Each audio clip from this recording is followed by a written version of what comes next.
ఇవాళ రేపు క్యాన్సర్ కేసులండి. ఒకటి కాదు, 2 కాదు, ప్రతి ఇంట, ప్రతి వీధి కనపడుతున్నాయి. జనం గూడా దీన్ని చాలా కామన్‌గా తీసుకుంటున్నారు. అంటే ట్రీట్మెంట్ దొరుకుతుంది గదా అని జెప్పి. కానీ క్యాన్సర్ మీకు తెలిసిందే. శాశ్వతంగా మనం దీన్ని నయం చేయలేం. కుదిరితే కప్పు కాఫీ, 4 మాటలు అంటారు గదండీ! 4 మాటల తర్వాత సంగతి గానీ, ఒక కప్పు కాఫీ, కప్పు టీ అనేది క్యాన్సర్‌ని తగ్గిస్తుంది అని చెప్పి international journal of neck and head epidemiology అండి. నేషనల్ లైబ్రరీ సైన్స్ కూడా ఇదే చెప్తోంది. రీసెంట్‌గా ఒక స్టడీ వచ్చింది. మంచి మంచి రిపోర్ట్స్ ఏవైతే వస్తున్నాయో ముఖ్యంగా హెల్త్ విషయంలో, ఎందుకంటే మనం health, wellness and life style issues మనం కవర్ చేసుకుంటున్నాం కాబట్టి అవన్నీ కూడా ముఖ్యమైన విషయాలన్నీ కూడా మీ ముందు పెడుతున్నాను. సో ఇక్కడ ఈ రిపోర్ట్, ఈ ఇంటర్నేషనల్ జర్నల్ కదండి, వీళ్ళు మామూలుగా అయితే ఒకటి అరా కేసులు చూడరండి. కొన్ని వేల కేసుల్ని, అంటే 10, 25 వేల మంది మీద పరిశోధనలు చేసి, ఒకళ్ళిద్దరు కూడా కాదు, ఒక 10, 25 మంది సైంటిస్టులు, డాక్టర్లు అందరూ కలిసి టెస్ట్ చేసిన తర్వాత, అంటే పరిశోధన గట్టిగా చేసిన తర్వాతే రిలీజ్ చేస్తారు. అలాంటి నివేదిక ఒకటి వచ్చింది. నేను మీకు ఇక్కడ కామెంట్స్లో ఆ లింక్ కూడా ఇస్తాను. డీటెయిల్డ్ రిపోర్ట్ కావాలి అనుకునే వాళ్ళు అక్కడికి వెళ్ళి చదువుకోవచ్చు. విషయానికి వచ్చేద్దాం. క్యాన్సర్ ఎంత భయంకరంగా ఉంది అనేది మీకు తెలుసు. ఇక నెక్ అండ్ హెడ్ క్యాన్సర్ అనేది 7th పొజిషన్లో ఉందండి. అంటే మనకి చాలా రకాలైన క్యాన్సర్లు తెలుసు కదా. హెచ్పివి క్యాన్సర్ దగ్గర నుంచి, ఇంకా బ్రెస్ట్ క్యాన్సర్ దగ్గర నుంచి, బ్లడ్ క్యాన్సర్ దగ్గర నుంచి, ఇవన్నీ మనకు తెలిసినవి. నెక్ అండ్ హెడ్ క్యాన్సర్ కేసులు కూడా ఈ మధ్య బాగా పెరుగుతున్నాయి. 7th పొజిషన్లో ఉంది, అంటే గట్టిగానే ఉంది అన్నట్టు. ఎందుకు వస్తాయి ఈ క్యాన్సర్లు అంటే మీకు తెలుసు. జనరల్గా గట్టిగా మందు తాగే వాళ్ళకి వస్తాయి, సిగరెట్ తాగే వాళ్ళకి వస్తాయి, ఇక వాతావరణంలో పొల్యూషను, కొన్ని రకాల జెనెటికల్గా వచ్చే సాంప్రదాయం, వారసత్వాలు ఇలాంటివి కారణం అవుతున్నాయి. ముఖ్యంగా అసలు ఏ పని లేకపోవడం, అంటే వర్కౌట్ తక్కువ చేసేవాళ్ళు, ఎలాంటి చెత్త పడితే అలాంటి చెత్త బాడీలోకి పంపించేవాళ్ళు క్యాన్సర్ బారిన పడుతున్నారు అనేది తెలిసిందే. సో ఈ నెక్ అండ్ హెడ్ క్యాన్సర్ని ఈ టీ, మనం రోజు తాగే 1, 2, 3 కప్పుల టీ, కాఫీలు తగ్గిస్తున్నాయి అని చెప్పి ఈ నివేదిక చెప్తుందండి. ఎంత తగ్గిస్తోంది అంటే ఇక్కడ కూడా మళ్ళీ చాలా రకాలైన క్యాన్సర్లు ఉన్నాయండి. గొంతు లోపల, గొంతు కుహరంలో వచ్చే క్యాన్సర్లు ఇలాంటివి ఉన్నాయి కదా. యావరేజ్గా 20-30% అండి, పూర్తిగా కాదు.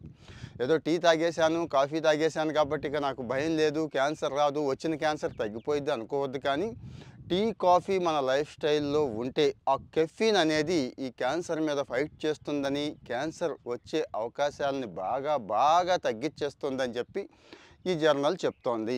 సో మరి డైలీ 1 లేక 2 కప్పులు టీ, మూడో కప్పు టీ తీసుకున్నా కూడా ప్రస్తుతానికైతే హ్యాపీగానే ఫీల్ అవ్వచ్చు. అయితే ఇక్కడ చాలా రకాలైన క్యాన్సర్లు ఉన్నాయి చూడండి. 1, 2 క్యాన్సర్లు మాత్రం ఎక్కువ టీలు కానీ, ఎక్కువ కాఫీలు కానీ తీసుకుంటే మాత్రం పెరిగే అవకాశం ఉంది అని కూడా చెప్తున్నారు. 1, 2 విషయాల్లో ఎక్కువ, మెజారిటీ మాత్రం తగ్గిస్తాయి అని చెప్తున్నారు. సో ఇక్కడ ఎందుకు పెరుగుతాయి అనేది మీరు అర్థం చేసుకోవాలి.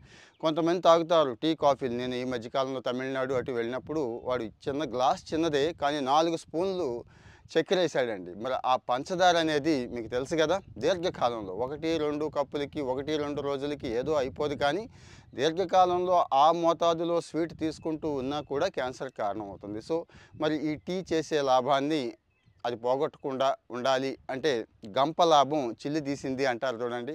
ఇక్కడ లాభం అక్కడ పోకుండా ఉండాలంటే చక్కెర సాధ్యమైనంత వరకు తగ్గించేయండి. ఆ టీని, ఒరిజినల్ కెఫీన్ని, ఒరిజినల్ టీని ఆస్వాదించండి అని చెప్తున్నారు. సో మరి టీ, కాఫీలు మీరు తాగుతున్నారా? తాగితే ఎన్ని కప్పులు తాగుతున్నారు? మీకు అంటే జెనెటికల్గా పూర్వీకుల్లో ఏమైనా క్యాన్సర్ లక్షణాలు ఉన్నాయా? క్యాన్సర్ వస్తుంది అని చెప్పి మీకేమైనా భయపడుతున్నారా? లైఫ్ స్టైల్ చేంజ్ చేసుకోవాలనుకుంటున్నాను, లేకపోతే ఈ క్యాన్సర్ అసలు రాకుండా నేను జాగ్రత్త పడాలనుకుంటున్నాను, ఇప్పటి నుంచైనా, ఎన్నాళ్ళు అంటే గడిచిపోయింది, ఇక మీదటైనా నేను క్యాన్సర్ రాకుండా దానికి దూరంగా ఉండాలి అనుకుంటున్నాను అనుకునే వాళ్ళంతా కూడా ఇక్కడ కామెంట్లో మెన్షన్ చేయండి. అంటే మీరు ఏ రకమైన లైఫ్ స్టైల్ ఉంది మీది, ఏ రకమైన సిమ్టమ్స్ కనపడుతున్నాయి, ఏ రకంగా ఇబ్బంది పడవచ్చు అని మీరు అనుకుంటున్నారు.